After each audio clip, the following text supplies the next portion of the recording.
Hello everyone, it is Joe here from OmniPoke, the channel that brings you guys everything Pokemon. If you're looking for PTCGO codes, including the stuff from Crown Zenith, make sure you check out the Potown store. You can get a 5% discount on your orders using that code OmniPoke. For today's video, myself and Jack are going to be talking about the Crown Zenith metagame because we have a regionals and an international championships coming up, so it's still some really important tournaments in the Crown Zenith meta. I think there might even be as many as like 6 or 7 events in this format, which is pretty crazy actually. Crown Zenith, obviously not the most impactful set, not a huge amount of new archetypes that you're seeing on the screen here, but there are some adaptations to some of the stronger decks in the format. So Jack, do you want to kick us off with one of those decks? Yeah, and I think we're just going to start with Lugia, Archeops. It was definitely, like, hands down the best deck of the Silver Tempest format, and we still think it's just as good. We still think it's up in that S tier. I think power level-wise, it's, sort of head and shoulders above most other decks. I think Lost Box is probably the biggest winner of Crown Zenith, and it is definitely hot on Lugia Archeops' tails, but it has a way higher skill ceiling, I think. And also potentially, like, arguably a higher skill floor as well. Whereas I think Lugia is a much more pick up and play kind of deck. It's super powerful. It's super flexible. I think lists are really, being refined, and it really doesn't pick up any new cards from Crown Zenith, to be honest. So taking successful lists from the end of the Silver Tempest format and kicking things off from there is going to be really, really good. You might have to adapt as the format shifts, but I think overall, because there's no real changes to the lists massively from the set, a lot of the successful lists you're seeing out there at the moment are going to be good places to start. I think Joe mentioned a statistic to me earlier on. It took up 40% of day 2 placements in the Silver Tempest format, which is pretty crazy. So evidently, it was also like head and shoulders the most played deck. There was tournaments where it was like up to 33% plays or something, which is crazy as well. So a lot of people are playing it, but it's also converting as well. So definitely still really, really powerful. There's a couple of things to think about. The Manaphy Dunsparce debate is one that, or a pair of cards that have been in and out, and sometimes one, sometimes the other, this and that. Joe and I kind of, for Liverpool, we were both on a similar list, even though Joe didn't play Lugia, I did. And I played no Manaphy and no Dunsparce, and it didn't cause me too many issues. It was a bit of a risky call, I think, but it didn't cause me too many issues, though we think going forward, Manaphy does actually solidify itself back into the deck a little bit more. When we talk about Lost Box in a little while, there is a new contender for one of the best Lost Boxes, or at least reasons to play the Kyogre build now. A few more reasons to play it at least, and because of that traction, it could be worth just popping Manaphy back in. Now there is that, and also maybe other Raikus that were already a thing, but maybe not enough to warrant a whole slot for Manaphy. But yeah, when we start talking about Lost Zone and we talk about the Kyogre build, that's kind of the reason why we think Manaphy may be worth the inclusion now. The other thing is sort of this Irida package that has slowly, again, built up some traction towards the old end of the Silver Tempest format. Cologne is basically a staple in the list right now because it manages to tick off so many of these little gimmicks that people try and pull against Lugia Archeops. Cologne just gets around them, things like Weezing, Duraludon, all of this kind of stuff. It gets around them in certain different ways. So Cologne is kind of becoming a staple. Some people have gone with just a heavier Cologne, like a couple of Colognes, and then keeping the consistency cards to try and draw into them manually. Some people are playing Skylar, but we've seen some people playing Irida, and we actually really like the Irida package because it lets you play things like Vacuum and Belt as well in one-ofs that you can pick out when you need them with the Irida, which is really nice. It also lets you grab a fish early, grab a Luminion early against some of these item locking decks that are going to try and knock you down and sort of win that way. As well as just, again, being really flexible. Compared to Skylar, Irida lets you grab the Luminion and then choose on the next turn what support you want, rather than sort of advertising to your opponent exactly what you're going to be doing next turn. Obviously, they're still going to maybe try and Marnie or Judge or whatever, try and hand disrupt you, but realistically, it gives you a little bit more flexibility whilst doing pretty much the same as the Skylar. Less flexibility in terms of the actual card you get, but you can pretty much get everything you want, especially if you start cutting into the stadium to play things like Vacuum as well. They act as almost exactly the same card, but Irida also, the other very minor benefit is it thins out an extra card as well for better top decks. So yeah, I'm a fan of the Irida package. I like playing Cologne, Vacuum, and Belt in one-ofs. All three of them are really, really powerful in certain different situations. And Lugia's a deck that doesn't really have masses and masses of draw support. It's generally just research, and then you're just hoping to thin the deck enough to then start having better top decks. So having a little bit of tutor to be able to get some of these key pieces, I think, is really important, especially with how impactful they are. But yeah, going forward, I don't really see a reason for Lugia to be felled from the top of the tier list. I still think I think there's decks that come a little bit closer, especially Lost Box, but I still think it's going to be the most played and the most successful deck in at least the early parts of the Crown Zenith format. Nice one. Right, I'm gonna, I guess, talk about the deck that I also played at Liverpool, the Rayquaza Lost Box.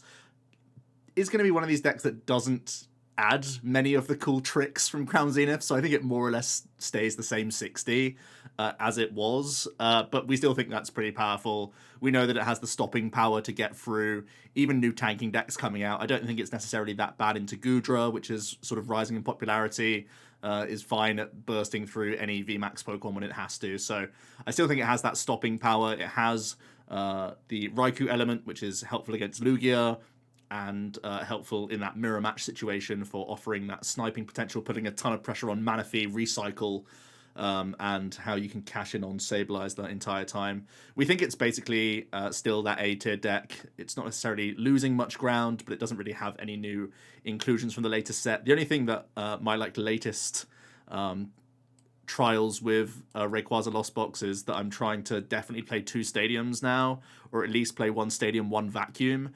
The vacuum gives you an out into a Parasold Pikachu, which is looking pretty good, but I just generally want to have 2 bounces to Path, because I think you are losing a little bit of ground into Mew the more people play the Judge Path base build, and I think that is quite popular. It has continued to do quite well recently, so I like having double stadium bounce and not just the 1 training court. Just a tiny thing, but I think it's a really important slot in your deck, and it really changes how much you can draw against Mew. And you still need to accumulate a big combo against Mew. Lots of right-hand gates, turn attaches, all happening in a turn to burst through their VMAX. You have a ton of time to do it, of course, because they, only take a prize a turn against you. But they are putting pressure on with Lost Cities and whatnot to run you out of stuff. So it is really important to not have your abilities locked so you can still Greninja against them and cycle towards your combo. So a very minor thing. I still think it's a very solid deck. Just doesn't really have any of the cool upgrades from Crown Zenith at its disposal, because if you are adding in more Pokemon, like a Sky Steel Stone package or whatever, it's not looking too great, and your energy line isn't really good enough to support a Zamazenta either, because you ideally only want to play 2 metal. Doesn't make sense to add that 3rd or 4th copy, but that's what you would need to supplement a Zamazenta. So more or less unchanged in my eyes with the Rayquaza Ray, because it's already such a tight list. Yeah. Not to stick at the top of the tier list, but I think the other deck that I really want to talk about is the other versions of Lost Box, the sort of non-Ray versions, because this is basically the deck that changes the most from Crown Zenith, and we're going to be talking about this deck and how other decks adapt to the new cards it gains quite a lot for the rest of the video. So sticking at the top, we think Lost Zone Box, or sort of the non-Rayquaza builds, are top of tier A, to be honest. We think it's hot on Lugia's heels, to be honest, but it's not quite there yet. Again, I think that's partly down to it being a much harder deck to perfect, and I think it is far more punishing. And also, I still think there's a lot of variation in lists, whereas I really feel like Lugia lists are pretty much refined now.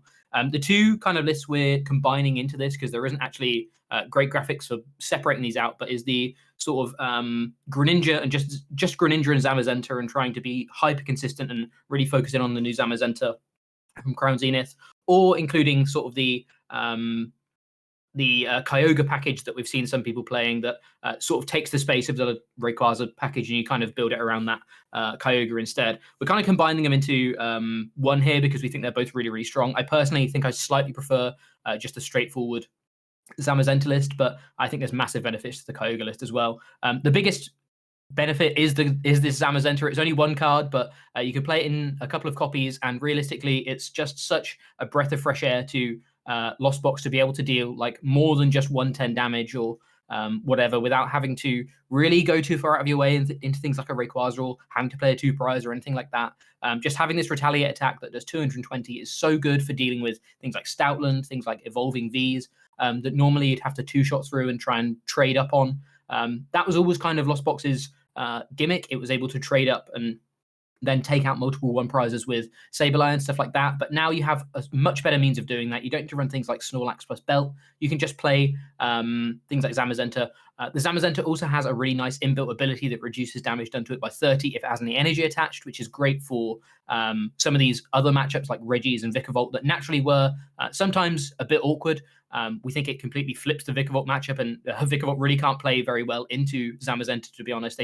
You kind of have to play slowly as a Lost Box player, I guess, to be able to build up a Zamazenta, but realistically, it just absorbs so much damage. There's just really nothing that the Vikavolt player can do, and eventually you can start playing the game a little bit better. So yeah, it's really good into that. Against Regi's, we'll talk about this, but again, it's going to push Regi's down the tier list a little bit just because, again, it's a really, really strong contender into that matchup where normally you're trading 1 for 1. It's really difficult for a Regi to trade into a Zamazenta, and then they have to expend a lot of resources to get back into things like the Dragon Regi and stuff like that. So yeah, it's only one is one card basically, but it massively changes the landscape of how Lost Box works and some of its matchups, which is huge because it was already, I think, arguably the second best deck in format, and it's just losing 2 of those bad matchups and also gaining some nice percentage points into Lugia realistically. So yeah, it's a very, very strong build. Regarding the Kyogre build, again, it's just now that you have sort of different avenues to go down, I think it makes sense to also retry the Kyogre build. I think it was still very, very good in the Silver Tempest format, but just sort of it's kind of a different kettle of fish. You kind of look for different plays with that Kyogre build, but being able to again have that upfront damage and being able to take some prize earlier than usual with Lost Box because you're not limited to crams damage or having to wait until you've got 10 for Sableye or anything like that. It really means that you get to the point where Kyogre is checkmating a lot quicker as well. And naturally, you're playing a few more energy in the deck because you're needing to power up Zamazentas because they need 2 metals. So you're already playing sort of a relatively high energy count for a Lost Box list compared to like a Zard list or whatever. So it definitely makes sense to retry the Kyogre build as well. So yeah, we think these are top of tier A realistically. You gain percentage points into the best deck in format, and you also gain huge percentage points into some of your more awkward matchups and basically wipe one of your awkward matchups off the face of the tier list, which is great. So yeah, I think if you are experienced with Lost Box or haven't played it yet but want to start testing it, I think it's a great play right now. I think it's very rewarding for someone who puts the time in, and I think it's actually probably better than ever, which is kind of crazy to say because it feels like this deck has just gone from strength to strength realistically.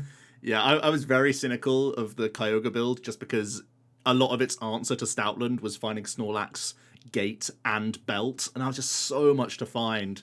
So I'm really happy to see Zamazenta going into Kyogre. It makes it a lot safer of a deck, a lot more honest of a deck that can just play that tempo game plan, as well as having this big combo finish to catch up on prizes if ever needed. So really happy to see that. And just quickly to touch on Skyseal Stone, because we didn't really talk about it too much, we think that's the bait and Zamazenta's the new good inclusion, because the Skyseal Stone adds more cards into what are already 2 very tight on space decks that, whenever you get extra space in Lost Zone Box, it becomes immediately like an extra capture energy or an extra switch card or like a random one-off poker gear so that you hit Colress that little bit more often. Those are things the decks are both yearning for. So having to shove in extra V Pokemon just to give yourself that option to take the uptrade prize, it's such a glamorous thing, and I just think it's really not worth it. The Drapion, you're already able to race Mew very effectively as both Lost Boxes. The only thing that could go wrong is that you brick, and these cards just make you brick more. So I'm really against the Skyseal Stone in both Lost Box lists. I think the Zamazenta is actually the big differential, personally. Seeing as though you touched on Regi's, I do just want to talk about it. We're going to put this in B tier. It probably already was just knocking on the door of that A tier. Definitely below the decks we've talked about so far. Like Jack mentioned, the Zamazenta does make life a little bit more awkward for Regi's because you don't have an easy 1-for-1 trade the entire game. You have to constantly find switch outs back into your Dragon, Regidrago, just so you can hit that 160 quite cleanly. So that's a little bit awkward for you. You're losing some percentage points into Lost Box. I think already with the Raikou build, you're already quite mid into Lost Box, but it also means that the Cape of Toughness tech that's come into play recently with Regi's is just kind of nullified because a Zamazenta can hit through all of your Regis, even caped up, so it doesn't really make a lot of difference at all. Also, Reggie's is not happy to see Goodra doing so well at Liverpool. Definitely something that is going to give you a hard time. So any percentage points gained into Goodra is making Reggie's a more risky play. So again, not really a card that gains much from Crown Zenith, gets harder matchups into Lost Box, which were not really a boast for you, but not a matchup you were sad to come up against too often. And this Goodra is sort of coming out of the woodwork, and if it does pick up popularity, is pretty bad for Reggie's, I would say. And just a final note, there was some Flying Pikachu Parasol combos going on, 2 top 8s with Sander trying to make a Thornton play happen with his controlling deck, but there's also potentially some Radiant Eternatus builds that may show up. I don't think it's going to be necessarily a popular archetype, but if someone's cracked it, there could be more like lone Flying Pikachu knocking about. So there's also that question mark of, does Reggie's play Yellhorn? Does it play Escape Rope? Those sorts of cards. Because it feels like you can get checkmated. Some people are trying to create anti-meta toolboxes, and one of the main things they look towards are the likes of Ice Cube Wash or to the likes of Flying Peak Parasol. Even playing a Lost Vacuum in Reggie's wouldn't be the worst thing either. Just things to think about, really. But it all eats into your like shoe slots or your extra supporter slots that you would otherwise want to have in the list. Yeah. Speaking of Radiant Eternatus, we've kind of marked it as a Duraludon because there isn't a great way of showing it. But yeah, we're gonna pop this in C tier. I think it's a very flashy card, but I think overall it is more style than substance. Unfortunately, I think the card definitely has the potential to be broken, and I think it's going to be really interesting to see how people sort of adapt to this card. I mean, within one day, Azul had done really well with like a Malamar build, which I think has pretty much dropped off quite quickly. But yeah, the card infuses so much creativity. I think that we will see people playing this, and I definitely expect to see it on some streams and stuff because it's a brilliant sort of fun, stylish card. But substance-wise, I think it's just trying to do a little bit too much in terms of just trying to build this sort of army of walls, things like Duraludons and Flying Pikachus. We could see someone play it slightly differently, maybe as a controlling card, or maybe just as getting some tempo, sort of Shadow Riders or something out like that. But everything we've tried and thought about so far, that hasn't been, sort of a super convoluted combo that realistically isn't going to be consistent enough, just hasn't quite been good enough.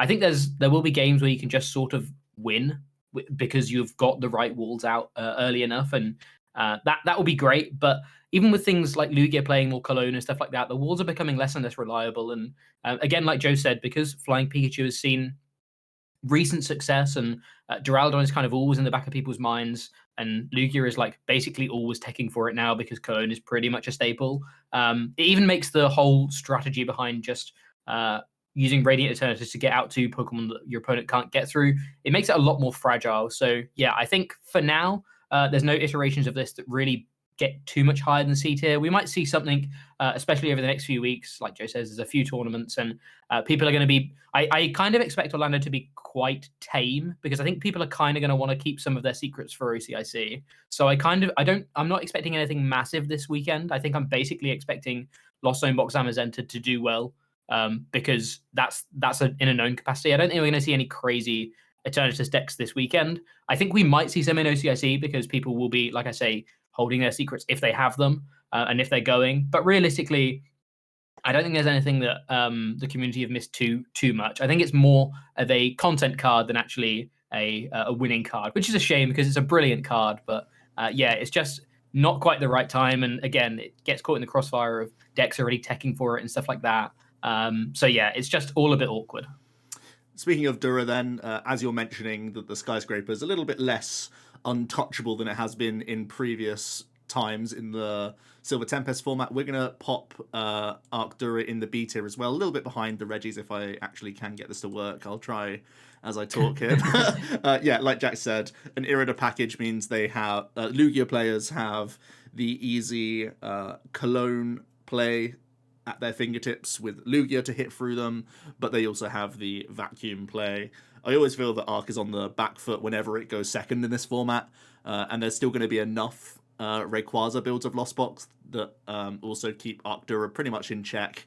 I think the only real hope for Arc Dura is just playing that high boss count, a few gears in there, having those lost cities to try and keep the Rayquaza player honest, just in case They get greedy with a lost zone here or there. You can try and punish them and run them out of attacking threats, but I just don't think that's a huge option for you. I think the Arctura was slightly better into Kyogre than the Rayquaza build is, so any percentage towards Kyogre is kind of good for you. But the fact that they have Zamazenta that can, over 2 turns, if they can recycle it, can still hit that sort of 440 mark and have like Zigzagoon pings at their disposal and whatnot. I think they can just hit you in the face now, which was not really an option for that deck previously. So not great into the Lost Boxes, still not great into Mew, never really has been, and losing a little bit of percentage points into Lugia's sad.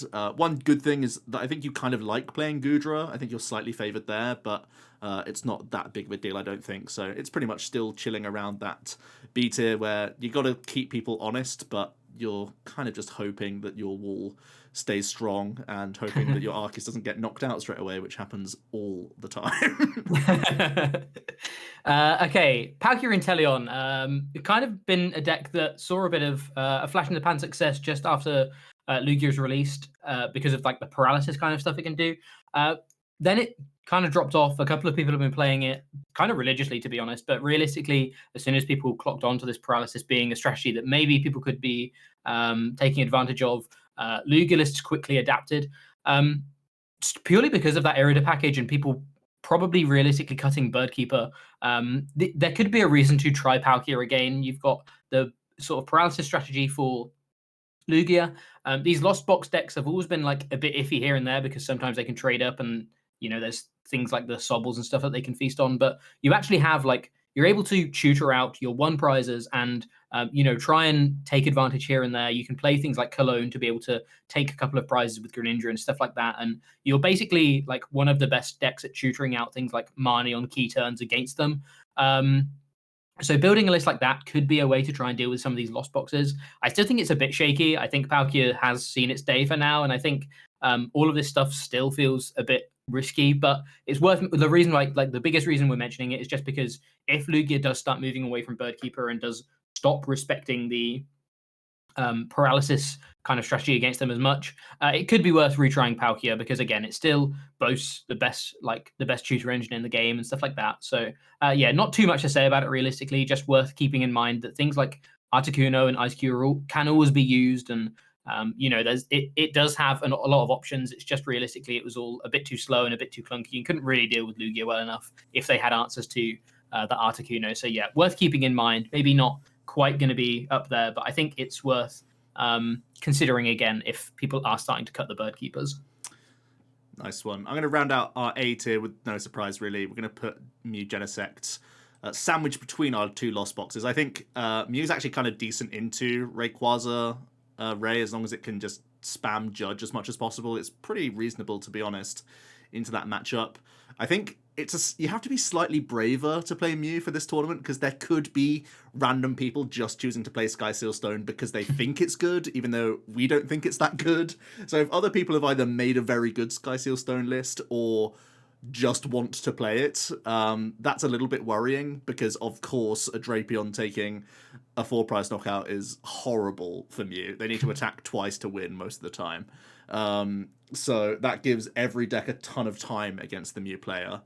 But of course, we still know that Fusion build and hand disruption builds both are being very successful. Again, they're keeping everything honest. They have a ton of disruption, which is good into Lugia and good into Lost Box in general. So it has the chops to beat the top decks and just has the ruthless nature of fighting a lot of the stuff below it in the tier list as well.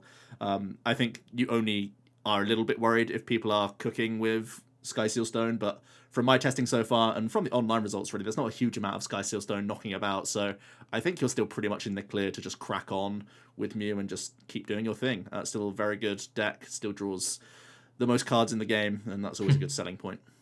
Yeah. Let's take a look at Yveltal Control. It's one that kind of is constantly adapting, and realistically, again, we probably don't know exactly how this is going to manifest in terms of the next format because it usually takes a little bit of time, but it's a deck that actually has game into S tier and all of A tier, which is really, really important because it means if you're just going with the mindset of I'm just going to hit top tier decks all day, that can get you through a tournament, which is, you know, pretty good.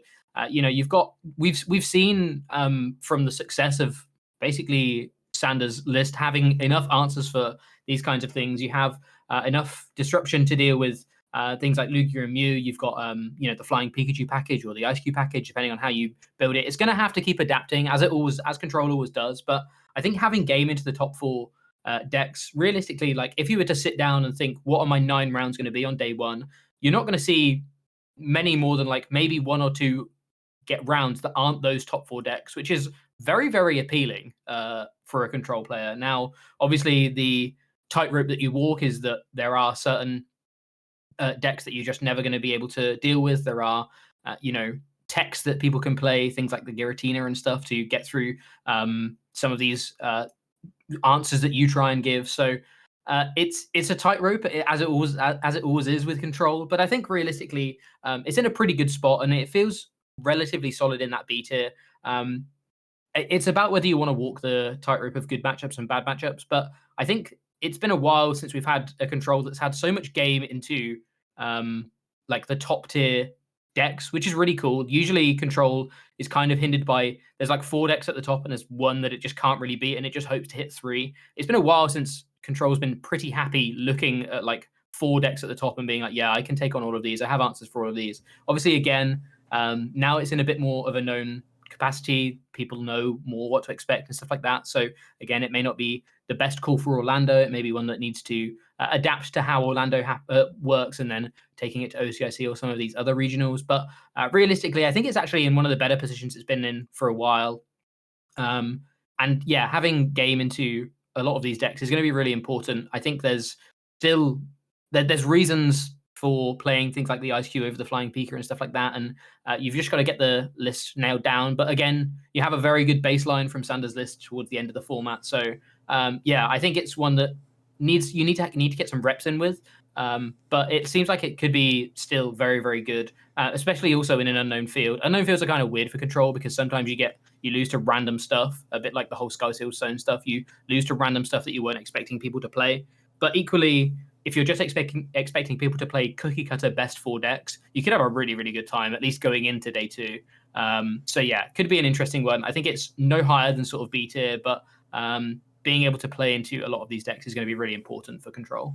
Yeah, and just a quick new card alert, it can play the Crown Zenith Calyrex as well, which is a hit point buff on Starly, and if you're playing the Cape build, the most recent build from Sander, it lets you double dip that attack, and that can be really massive. So just a small note there, it is slightly adapting from Silver Tempest meta, even if it is just a 1 card difference. I think, yeah, it's really good into the top decks that we talked about so far. A little bit shaky against Dark Dur. I think it normally tries to like Echoing Horn boss trap stuff a lot of the time, and also a little bit shaky into Goodra, so it doesn't really appreciate seeing Goodra. That's the deck that overall did knock Sander out of the top 8. So obviously not an easy matchup by any means. Those are the things that you're a little bit afraid of if any meta share is being pulled away from the top decks, and obviously lower tier decks that make it through deep into the tournament are worrying. But yeah, very good into the top stuff. Let's talk about Goodra. It's going to round out our B tier. We think it's not quite strong enough to push into that A tier because I'm mostly just worried about the Mew matchup. Even with the inclusion of Drapion, I still think it's a little bit weak. And also the Rayquaza Ray, I still think that's also a little bit awkward. Now, I know there was double Roxanne in Evanoff's list, which obviously helps out, but I think now that you know that there's double Roxanne, you can do a lot of pre-preparation as Rayquaza Raikou, like putting double Ray on the board and like gating to both of them makes a lot of sense now, and just sort of do everything you can before you get to that 3 prize turn, so then you're ready to just obliterate the next Goodra that comes up, because almost always you're going to be going through like a Comfey, they're going to try and make you go through 2 Goodras, and then you're going to try and like sprinkle on whatever else is left on board or whatnot. So I think the Rayquaza now knows Evanoff's list, so can play quite differently. The Kyogre build can also be pretty okay into the goo, I think, with that higher damage threshold. Even just having Zamazenta at your disposal is a nice option. The Rolling Iron is going to undo a lot of that damage, but you can still chain the attack a couple times and still do pretty good work there, which is looking pretty good. And the Lugia matchup, I mean, Evanoff's list was only playing Temples, and especially now with Luminion searching Lost Vacuum to get rid of that stadium, I think I'm very sus that Goodra actually stays on board healthily. So again, I think just the recent adaptations to the top decks, and now having knowledge of the most successful list, definitely helps players into the Goodra. I think certainly Double Roxanne was like a massive surprise in that list, and I think it would have caught a lot of players off guard in Liverpool, and rightly so. Like, really clever inclusion. Whenever we like, there's not been a deck that we've seen Double Roxanne in, like, basically ever. So seeing it actually,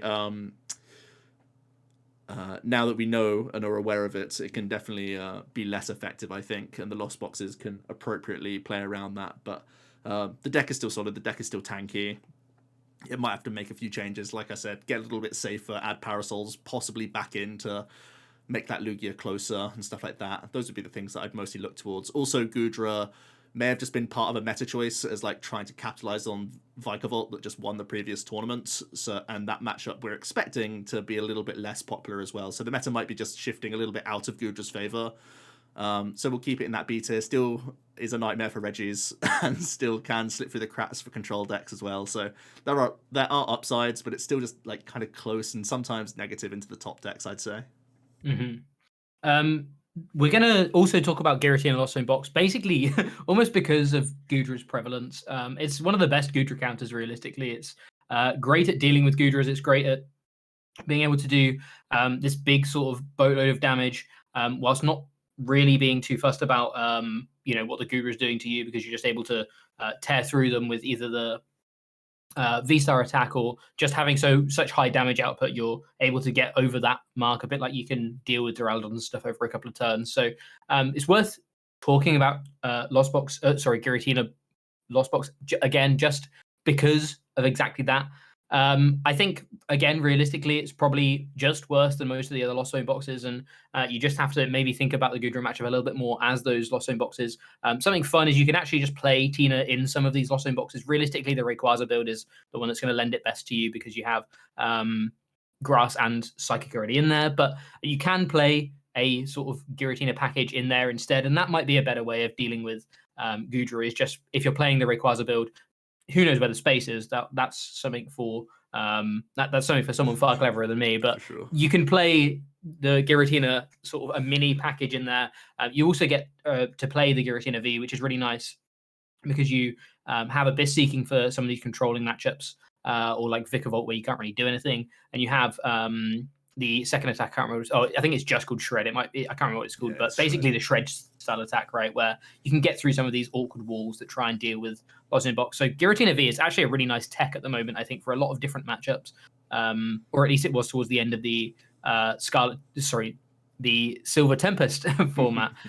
Whether it's worth including, because again, we think Vikavolt is going to drop in play fairly significantly because of the Zamazenta, and you're already kind of covering for that anyway. It might not be worth it, but yeah, it's just worth noting that if Goodra does turn out to be really successful and continue to push popularity, because it is one of these, I feel like it really is a bit of a fan favorite deck. A lot of people really like seeing Goodra do well and then picking up Goodra as well. So it could be a nice sort of counter to people trying to pick up and basically try and capitalize on Goodra's success, right? So yeah, it's probably not one that's going to be massively successful.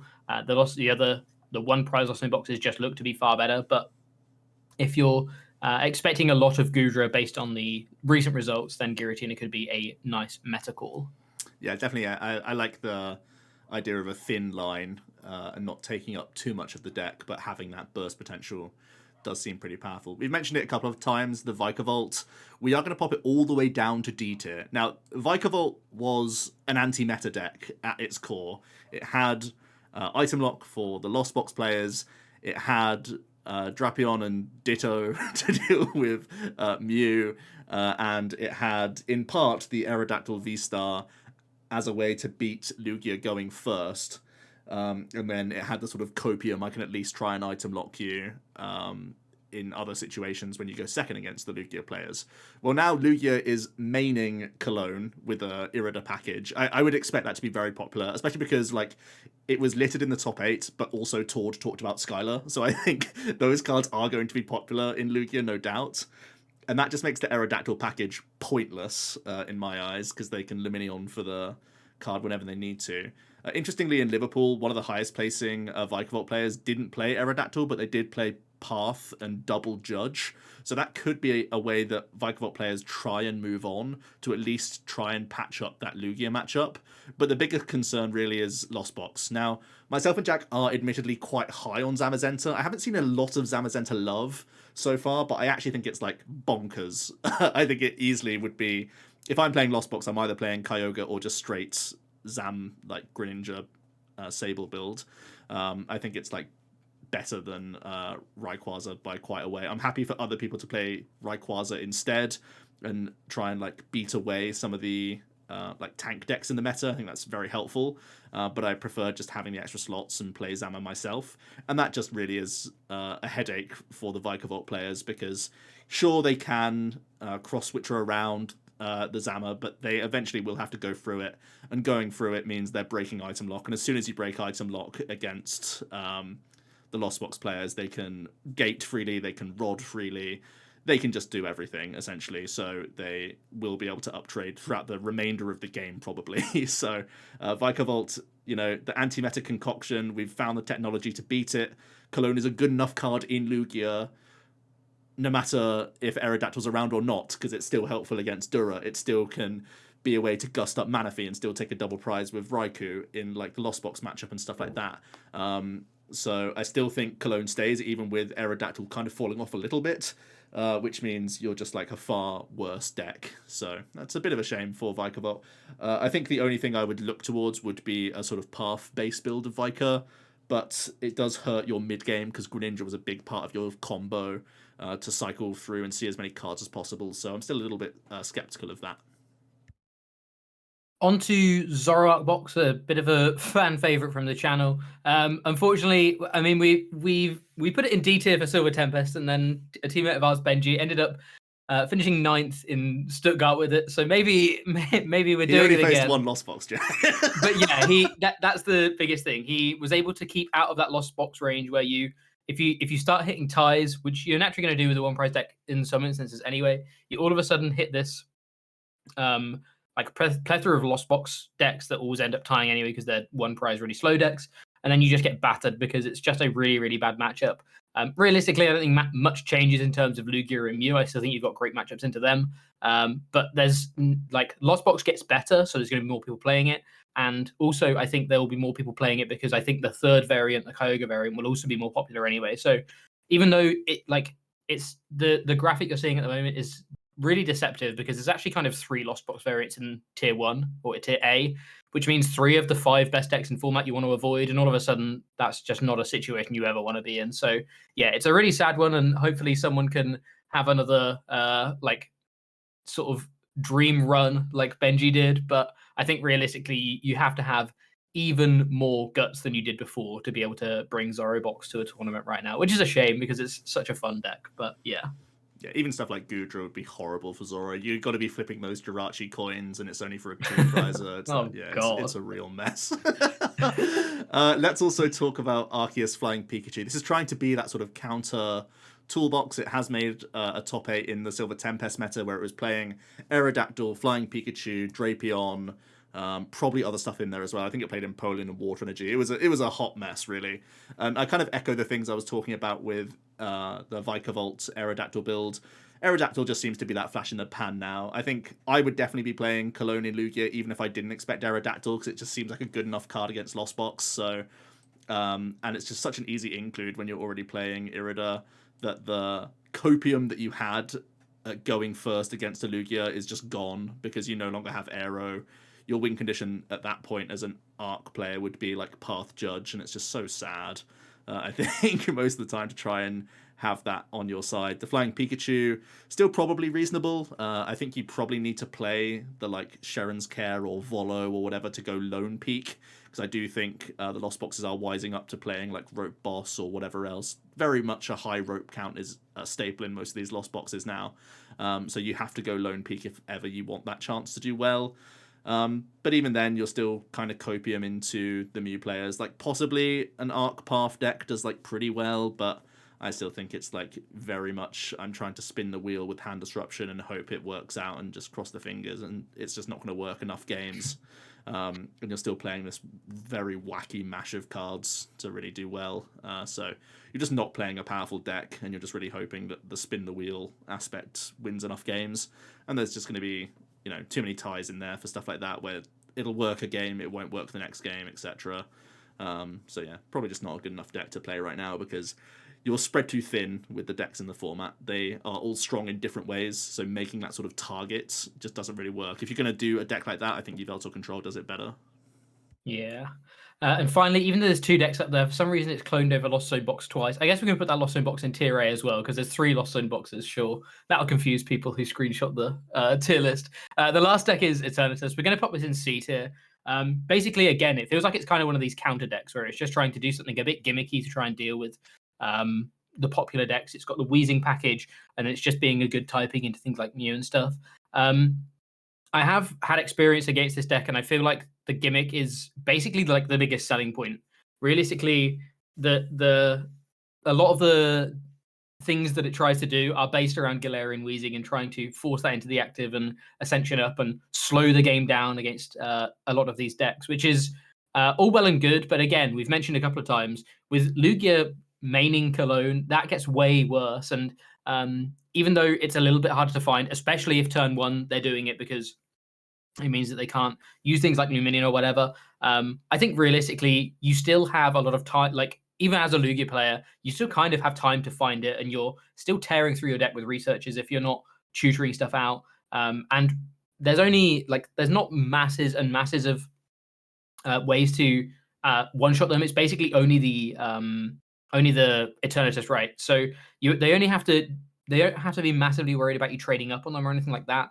So it's just about how much this Galarian Wheezing can lock you. And I think, as we've mentioned, it's getting worse because people are more aware of it now. So whilst it still will cheese you games here and there, and I think it's it's surprised me in how successful it's been, because it really did sound like a massive gimmick. But it surprised me as to how successful it's been in the format so far. I think realistically, it's going to be worse because people are expecting it more, and just the existence of stuff like Cologne and people knowing it's a thing is going to make it a lot more difficult to actually deal with, or to actually be effective at using this Wheezing strategy. So yeah, it's not a particularly flashy deck. It feels like one of these counter decks that was just trying to deal with how good Lugia and how good Lost Zone Box, and sort of dealing with that tier 1, which it did quite effectively. But I think now it's sort of seen its success. It's probably one of the better counter decks. But again, I feel like Yveltal Control does a lot of what the counter decks are trying to do. It just has a bit of a different strategy, and that's why maybe people tend towards things like Vikavolt or Eternatus instead, because they don't really want to play a controlling strategy. They'd rather play still traditional take 6 prizes, but do it a different way. But I think the best counter deck right now is actually just the control deck. So yeah, it's a weird one, but I don't think Eternatus really has massive legs anymore. It's definitely better than the bottom 3, and I think you will still just win games because of things like turn 1 Wheezing is just will just win you games. It's really awkward to deal with, but yeah, it feels like it's not the best counter deck anymore, which at one point I think some people will have argued it was before Cologne was really a thing. So yeah, it's a weird one, but I don't think it's quite there. Yeah, it never broke that top 64 placement in any IRL tournaments, at least in the Western world. But yeah, that is our tier list. We've managed to talk for a good amount of time, despite us thinking basically only one card changes in one deck. But it's also talking about the latest updates from Silver Tempest. We hadn't done a tier list for 2 months, so a lot has changed with lists and how they've adapted. I think really that's just going to be the main differential from event to event now, because we still have so many in the Crown Zenith format, and there aren't necessarily enough cards that change the metagame unless we're completely off base about like a Radiant Eternatus deck that could come out of the woodwork, something like that. I think that's the only thing that could really make a big shake-up. I think most of the time it's going to be pick your tournament for X counter deck that are on these lists, like the likes of Palkia. You can sort of choose that window for when people aren't playing enough switch outs or whatnot, or if they aren't respecting Ice Q. Eternatus, if you're thinking like Colognes are out of vogue. The Yveltal Control deck, if you're thinking everyone's just going to be bored of the format and just play the best decks, etc. Those are all things we could look towards, but I think ultimately it's really just a Lost Box show. These are the only cards that are the archetypes that get new toys, and everything else is more or less where we were at. So yeah. For me, I'm preparing for one more event in this format, and I'm definitely going to be looking at Lost Box. I'm a big Zama believer, just because it gives me like 2 deck spaces, and it's so sad to say that I'm excited about that. But just being able to play captures or like an extra switch card just makes me feel warm inside. Yeah. Yeah, Happy I'm in days. the. I was gonna say I'm in the exact same boat. I feel like I've played Lugia enough to be able to pick it up if I need to, but I'm really going to be testing probably a bit more of the Kyogre build. I've played a little bit of the straight Zamazenta build, and I really like it, but I do want to try out that Kyogre build and see if having the backdoor option of being able to catch up on the prize race is worth it. So yeah, really interesting to see how just basically one card can knock out a couple of a couple of decks from the top tiers. It's going to be interesting to see whether we are correct and whether Zamazenta has as much of an impact as we actually think it will.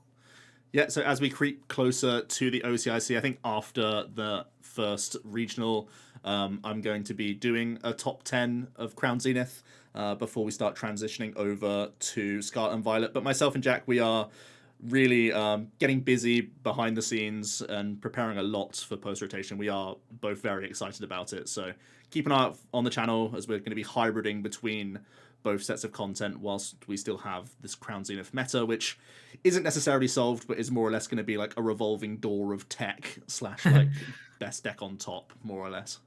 Yes. All right, see you guys tomorrow for another video. Cheers.